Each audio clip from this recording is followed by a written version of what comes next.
Hello, everyone. My name is Luann Lavin, and I'm a board-certified family nurse practitioner at the MaxWell Clinic. And I am excited to talk to you today about menopause and hormone therapy. And is it a therapy for you? Okay, first slide. This is a quote from one of my patients, and she states, "I am not the energetic, outgoing person that I used to be. I've lost my fun side. I'm moody, irritable, angry, and sad. And on certain days, I have all of those emotions within 10 minutes." So I thought this quote was really very pertinent to share with you today. I do hear comments like this quite often. And when you're a patient at the Maxwell, you share your insights with your clinician. And when you're a clinician at the Maxwell, we know that there are very many things that we can do to address these feelings. So these can be the feelings you experience in menopause, and all within 10 minutes. Here's the next quote. "My mind is not sharp like it was. I feel like I'm in a brain fog. Focusing is nearly impossible. Other people remember things so much better than I do." Well, brain fog is very real to a woman who's going through menopause, when your hormones are steadily declining. Some of you may also have noticed brain fog when you overeat or when you eat a high sugar food. And this can be from insulin resistance or when your metabolism is not as stable as it was maybe when you were younger. It can also occur when your hormones become low in your body and they are not available like they used to be to support your other systems as well as they did before. So the next quote, "I don't hate sex, but I don't care if it ever happens again. It makes me sad to realize that I might feel that way for the rest of my life. I'm not sure I'm ready to give up intimacy forever." And I love this quote, and I love being able to share it on this webinar. Intimacy is a very important part of our human lives. It is how we make offspring, and it creates a unique partnership with those we love. Sadly, when going through menopause, women may have these thoughts bottled up inside, which can be an underlying cause for changes in their relationships that are most important to them. So let's talk about menopause. What is menopause? Well, menopause is a point in time 12 months after a woman's last period. Okay. The years leading up to that point, I want to just make sure everybody's on the same page here. When women may have changes in their monthly cycles, they might have hot flashes or other symptoms. And that time period is called perimenopause, when all these things start to happen. Most often menopause happens between ages 45 and 55. We are seeing it happening earlier and earlier these days in young women. Menopause usually lasts about 7 years, but it can last longer and as long as 14 years. During menopause, the body's production of estrogen and progesterone, which are two hormones made by the ovaries, varies greatly. The body begins to use energy differently, and fat cells change, and women may gain weight more easily. You may experience changes in your bone, your heart, your brain health, and your body shape and composition, or your physical function. So these are the things we're going to talk about today. What is hormone therapy? Okay, well, this is hormone therapy today. Hormone therapy today is different than it was in the past, and we're going to talk about that. Hormone therapy today is called bioidentical hormone replacement therapy. And we refer to that as BHRT, and that's the acronym I'm going to use during our presentation today. So bioidentical hormone replacement therapy, otherwise known as BHRT, at one time, we didn't used to use them. We used to use synthetic hormones, and we have studies that concluded that this was not the best option. One very popular study you may have heard of was called the Women's Health Initiative. Many women participated and experienced negative outcomes. And so we're no longer recommending synthetic hormones today. So BHRT today comes in all shapes and sizes. It can be in an oral pill that you take. It can be in a underneath the tongue kind of a troche that dissolves. It can be a topical cream. It can be a pellet that's inserted underneath your skin. It can be cream going intravaginally, or it can even be an injection type of a form. BHRT can be purchased from your regular pharmacy, or you can use a compounding pharmacy if we want to calculate your dose more exactly. So the specific bioidentical hormones that we will be talking about today are estrogen, progesterone, and testosterone. And these are also known as the corticosteroid hormones. They are the downstream hormones. And by this, I mean that there are many hormones in your body and enzymes and cofactors that all flow through the body to make these hormones. But these are the hormones that we have extensively studied and that we now can supplement directly if they are low. Okay, just moving through, push the button there. So I love this slide because we know that menopause is or should be the best time in a woman's life if her hormones are balanced. We also know that hormone response is as unique to each person as their own fingerprint. So if you have friends that are telling you about their experiences, yours can be absolutely, totally 100% different. Hormone testing is something we need to discuss when we're talking about hormones, just so you know that serum or blood testing is quite often the starting place where we begin by checking your hormone levels. Urine testing has recently become the new favorite testing for hormones. The reason for this is because we can check for hormone metabolites and cortisol metabolites. Okay, so what are metabolites? Metabolites or metabolism simply means how your hormones are being utilized in your body and then being removed from your body. So this testing is super important in order to be comprehensive with our treatment. Hormones that are not being used properly or not removed from the body can cause a decline in health.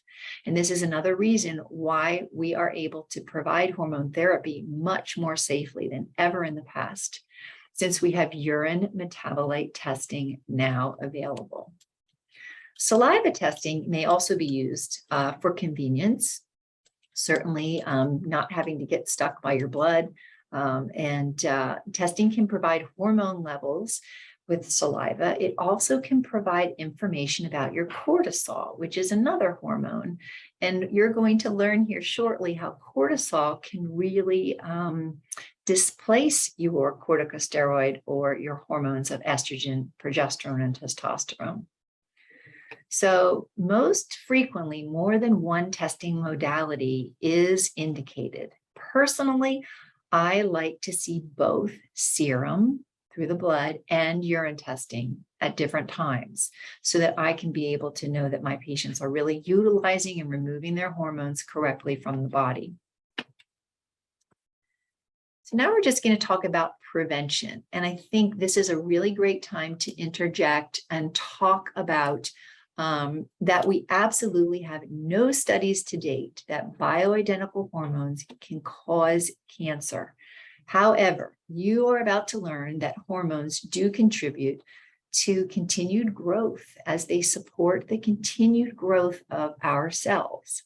So hormones will not cause a cancer. However, if you already have a cancer in your body, they may grow a cancer more quickly, just like back in the day when you had a lot more hormones that were circulating around in your body. This is why we insist on doing preventative testing before we begin the use of BHRT. And this is why we talk about any cancer concerns or family traits before we begin therapy. There is a wonderful book. Looking to see, it is sitting on my shelf back there, and it is called Estrogen Matters. It is by authors Avram Bluming, who is an oncologist, medical doctor, and Carol Tavris, PhD in biochemistry. They discuss the importance of estrogen and how we can best use it and how we need it from an oncological perspective.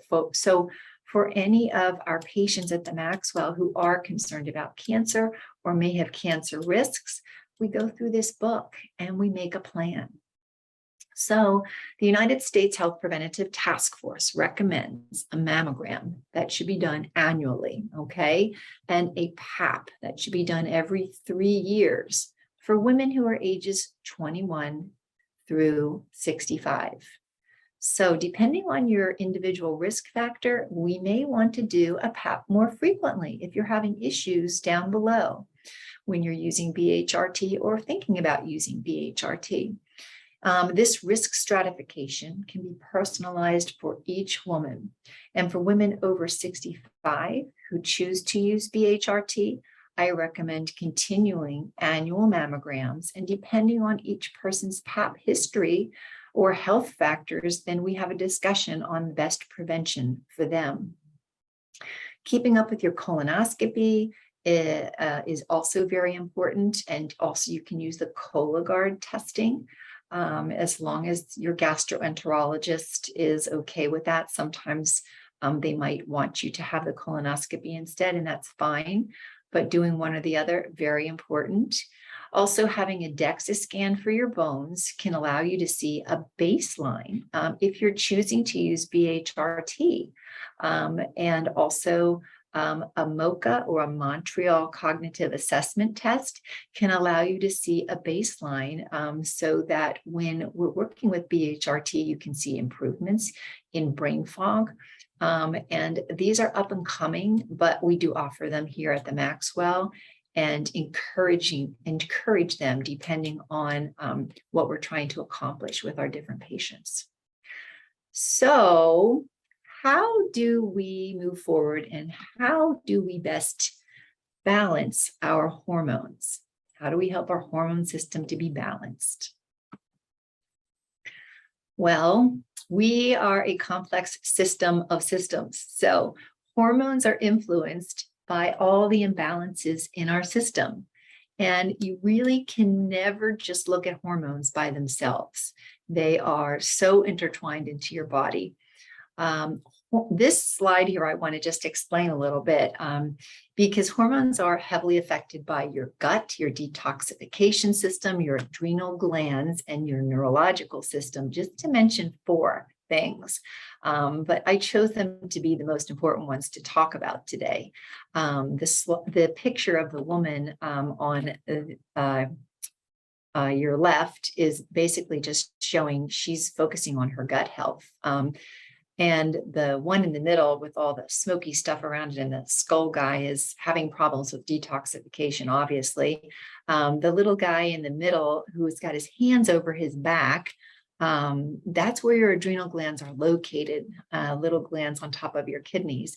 And the woman all the way to the right is really experiencing some neurological mental kind of blocks. And so these are the 4 systems I just want to talk to a little briefly here and how they're making a big impact on your hormones. So if your gut and your gut bacteria are not balanced, or if you have inflammation in that gut area, you're not going to have good signaling for your hormones. And they're also going to have difficulty getting removed from your body. Most women have no idea that the bacteria that lives in your gut is hugely responsible for signaling your hormones. Do you have a healthy gut bacteria? Do you know? Many of us have no idea until menopause can come along, and it can be very difficult at times, and that lets us know. Your detoxification system does include liver, lymph, colon, kidneys, your micronutrient balance, and your genetic makeup. So these areas are not functioning properly. If they're not functioning properly, you won't be able to correctly break down and remove the hormones from your system. So this can create some serious problems. Excess hormone accumulation can cause inflammation and contribute to further disease. So we want to pay attention to this. And then your adrenal glands, they probably are the most notable imbalance of all. Upon entering into menopause, these are these tiny little glands on top of your kidneys, and these adrenal glands are responsible for making cortisol, and that's your stress hormone. You need cortisol to live. When you go through menopause, your ovaries shut down and stop making estrogen, progesterone, and testosterone. So your adrenal glands take over, and they try to do their best to continue making estrogen, progesterone, and testosterone while they're continuing to make cortisol for you to live. And if you're having some heavy exercise routine, if you are excessively stressing, lack of sleep, you're going to need your adrenal glands to make more cortisol. And so they're not going to be able to help you out as much and help you out during this transitional time. So some people look at your adrenal glands as being like a little savings account. And if you save or you don't overwork your adrenal glands by forcing them to make too much cortisol over the years and years of your life leading up to menopause, then they can give you plenty of support when it's your time to go through menopause. But unfortunately, women who are constantly stressed and need to constantly be making additional cortisol, we typically have more difficult time with this transition. So I hope that's giving you a little explanation here. Neurologically, when you're anxious, when you're going through depression, hypervigilance, OCD, obsessive compulsive disease, then you're typically really working your adrenal glands hard. So the next screen I'm going to show you is just allowing you to see the complexity here that we look at as providers. Please don't think you have to take a picture of this screen, but I just want to show you here that hormones are very busy. And specifically, I wanted to show you about your testosterones and your estrogens. They're over here on the right side. I can show you with my cursor. I'm not sure if it's showing up. Here's your testosterone. Down below is your estrogens. They're on the right side. And coming down here is your DHEA, and it will go right down the middle. And over here is your cortisol. Now, if you're really, really over-exercising, over-stressing, this is something that must happen. You must have cortisol to live. And so all the cofactors, all the enzymes will make you cortisol. And instead of coming over here and making you nice and relaxing progesterone, or coming over here, giving you good testosterone, good estrogens, it will not. And this pathway will be defaulted to making cortisol. And so you'll have less testosterone, less estrogens, less progesterones, which doesn't always make for a pretty picture. Next slide. This is what we're all here to talk about today, is why might you want to use bioidentical hormones? Actually, this particular slide says, why might you not want to use bioidentical hormones? Well, you may have no symptoms. Hooray, right?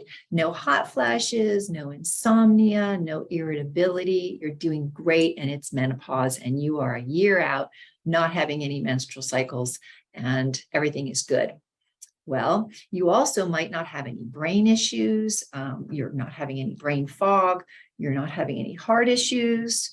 You might not have any bone concerns as well. And as you're about to learn, BHRT can be very supportive of all three of those areas. But if you don't have anything going on there, you might not need to use BHRT. You might not want to. You may also have a sluggish detoxification system. And you might look like that little guy back there on the slide before us with just illness. And if you have a sluggish detoxification or a cancer in your body or a history of cancer in your family, then we're going to want to have discussions about what we can do to clean that up. So sluggish detoxification systems and poor gut health, we always want to address, no matter which choice we make, to use BHRT or not to use BHRT. But I'm here to tell you that these two areas are the big take-home points for today. Identifying and correcting issues in these systems, detoxification and your gut, will support longer and healthier life, period. Quite often, these areas become more noticeable during menopause or perimenopause. This is a wake-up call for us as women to address it. So please pay attention to these discoveries. They are very important, whether or not you choose yes BHRT or not BHRT. The changes that you may notice in these two systems during this time period are important to fix. So next slide is, why would you want to consider BHRT? Well, you have symptoms. You're having hot flashes, you're having brain fog, night sweats, anxiety, irritability, insomnia, and depression. And we do know that using BHRT is the fastest, most direct, and fairly always works strategy to eradicate these symptoms. We also know, as I alluded to before, brain health. It can help with prevention and improvement of memory loss. This is a really big deal, and we're going to talk a little bit more about this. Heart health, atherosclerosis, hypertension, so plaque and high blood pressure, bone production. Anybody who has osteoporosis or osteopenia or has had to use medications that may cause this at an earlier age, BHRT is really, really effective. Also, growth and repair for the entire body and just basic vitality and supporting energy. This is why we consider BHRT. So just to talk a little bit more about the research that we have behind this. And we're going to talk a little bit about estrogen specifically and the effects on the brain and the heart and the bone. So we know that estrogen can increase blood flow, okay, just to all of your vascularity throughout your entire body. We also know that it keeps that blood-brain barrier working well. It increases the glucose and oxygen to the neurons all over your body. And we also know that it increases sensitivity to nerve growth factor, which is going to help with your neurotransmitters. These are the things that are problematic when you're dealing with depression, anxiety. So we also know, and this is such a big deal, that it decreases estrogen, decreases generation of Alzheimer's beta amyloid peptides. If you haven't heard, beta amyloid peptides, or things that we are seeing accumulating around the blood-brain barrier that are significant in Alzheimer's patients. So additional benefits from estrogen in the heart. These are specific studies stating that within the first 5 years of menopause, using estrogen will cause significant benefits. This was the ELITE study in 2016. I'm going to talk about that a little bit more. Also, decreasing in atherosclerosis or plaque for all age groups. This is estrogen. It also can protect against hypertension, which is your high blood pressure. And this study was done with transdermal or topical estrogens for helping with blood pressure issues. And we know that estrogen helps by activating the vasodilation, which is when your arteries can dilate, you're getting more blood flow to the area. Here's a study about reducing atherosclerosis. It was done in 2020, so that's really recent. I just wanted to share that with you so you don't think I'm just making all this stuff up. And there's lots of studies. This is a study on estrogen in the heart, and this was the study that took from 5 to 10 years. They found that it was really a great time period to consider working with bioidentical hormones. This was partially recognized in the Women's Health Initiative study, as well as the Trial ELITE study, looking at cardioprotection in postmenopausal women. Also, here's the study about the hypertension, and this was done in 2006. And then we talk about estrogen in bone, and I'm going to show you some studies there too. I think it's remarkable when you look at this take-home slot up here, talking about 93% of women who do not use estrogen. 93% who do not use estrogen have fractures of some sort by age 85. We do know that cortisol levels, if they are abnormal, so if you're stressing a lot, even though you may be using estrogen, we still may see bone breakdown.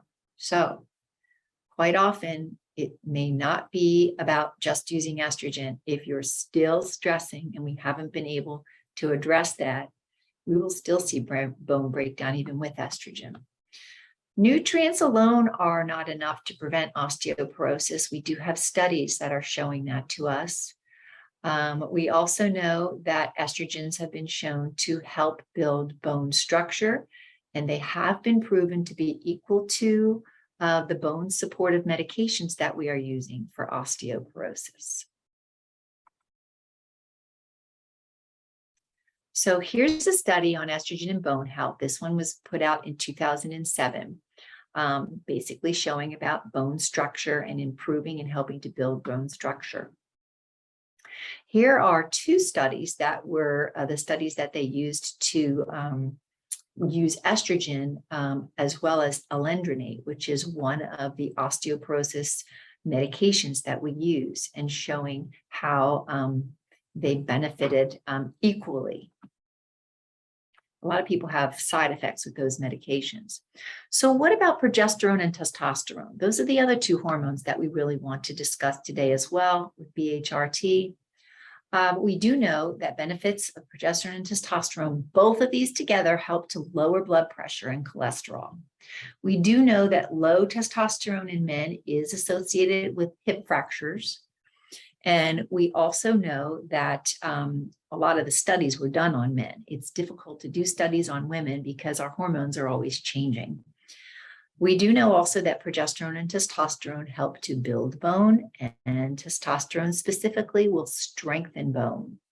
We also know that both of them together help to maintain bladder function, and we also know that they are also proven to be equal to bone supportive medications that are approved for osteoporosis, just like estrogen.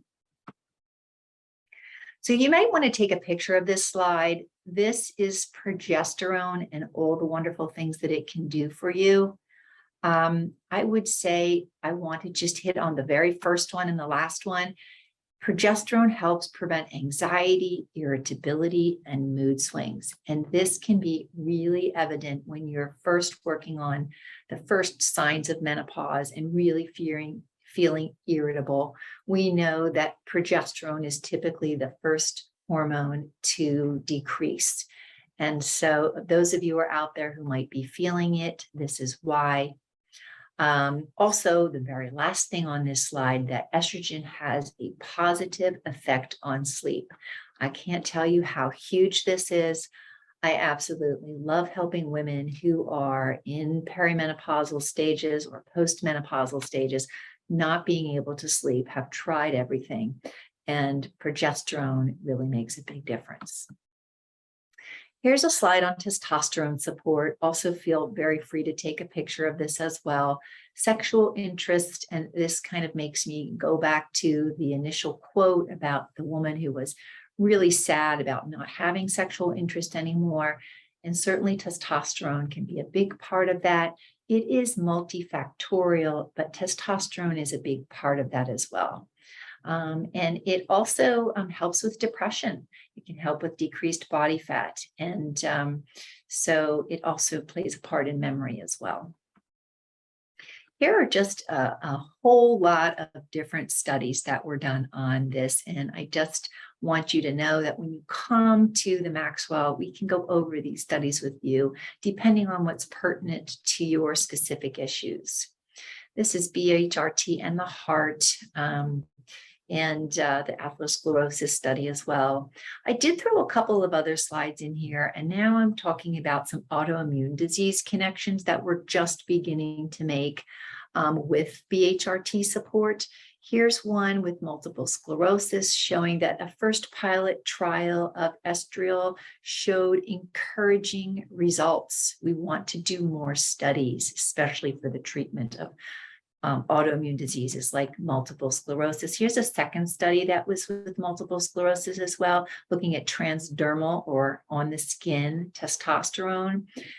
They also looked at that in male patients and estrogen for the female patients, and it definitely did some positive results for this disease process.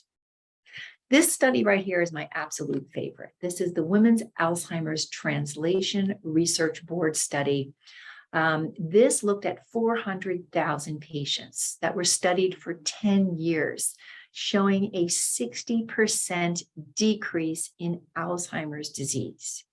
The big take home with patients over 65 years of age had the greatest success. This speaks to the vitality that you can receive by using BHRT and the brain support that we've gone over and talking about estrogen and progesterone and testosterone. This data is simply impossible to ignore. Other neurodegenerative diseases were looked at as well in this study, such as Parkinson's disease and multiple sclerosis, and they were also significantly improved on BHRT. Again, my absolute favorite study. So, is hormone therapy right for me? Well, everyone deserves an opportunity for an evaluation. And I feel passionately about this, and I know the providers here at the MaxWell do the same. So much of what we see out there in traditional medicine is that we don't have talking points about this. Your traditional primary care providers often don't have the education to really discuss this, the pros and the cons, and personalize it for you. So let's see, my slide seems to be stuck. There we go. What is involved in a BHRT evaluation? This is the slide I encourage you to take a picture of. So lots of things can be involved in a BHRT evaluation, and I encourage everyone who's watching today to do this with your MaxWell clinician. We are going to be looking at all of these points for you, and especially the ones that are specifically pertinent for you. I have highlighted two of these pathways that I discussed with you earlier that we absolutely want to make sure, whether you're deciding yes with BHRT or no with BHRT, these pathways need to be optimized. And we like to look and see where you're at with detoxification and where you are at with your gut health right now during this perimenopausal and postmenopausal phase. Well, no question is too small. So if bioidentical hormones are not for you, optimize your gut and your detoxification systems in order to best support your natural hormones. If bioidentical hormones are for you, then optimize your systems, all of your systems, so that you can best support your bioidentical hormones. Address your imbalances. And that is my message for you today. So, a couple more quotes. Whether or not you're deciding to use BHRT, here's a quote specifically from someone who decided yes, that HRT or hormone replacement therapy opened my eyes and gave me my life back. Postmenopausal quote from someone who didn't use bioidentical hormones, but yet were able to optimize systems. I am creating the life of my dream. This is what we want to hear. This is what we want all of our patients to do at the MaxWell. The same light that I see in others is now shining inside of me. And this is my wish that all of you who are watching this today and who are working hard here to do the work that we do at the MaxWell can accomplish. So take advantage of the opportunity to learn about yourself through hormones. Schedule a BHRT evaluation and utilize us for all the information that we can provide insight into your bodies. Questions? This is the time. I don't know if I have any questions here. I think I need to push this little button that tells me. Wonderful. So I'm going to read the first question. I am not currently a MaxWell member. Is there a membership specific to menopause hormone testing support? In signing up, would I be working directly with Luann? Thank you. Well, this is an excellent question. And I'm so grateful for you to ask. Certainly here at the MaxWell, we make things happen. So I would encourage you to go on the MaxWell Clinic website, maxwellclinic.com, and go and click into becoming a patient. And you will be hooked up with our wonderful patient intake advisor. And Kelly will talk to you about all the things that we can do for you here. So the answer is yes, yes, yes, and yes.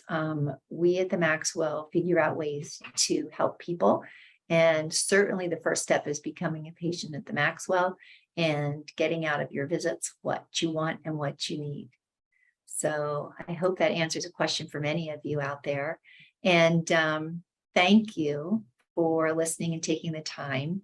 I hope that I honored your time by sticking to my 30 minutes. I know it can get mind-boggling to listen to research and information for a little bit more time than that.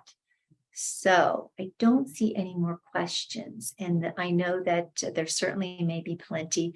So please, everybody, feel free to reach out to your MaxWell clinician and ask the hard questions, find out what works best for you, and optimize your hormones, whether or not you choose to use BHRT and move forward. Okay, thank you very much. All the best to you all. And we'll see you next time at our group visits. Bye for now.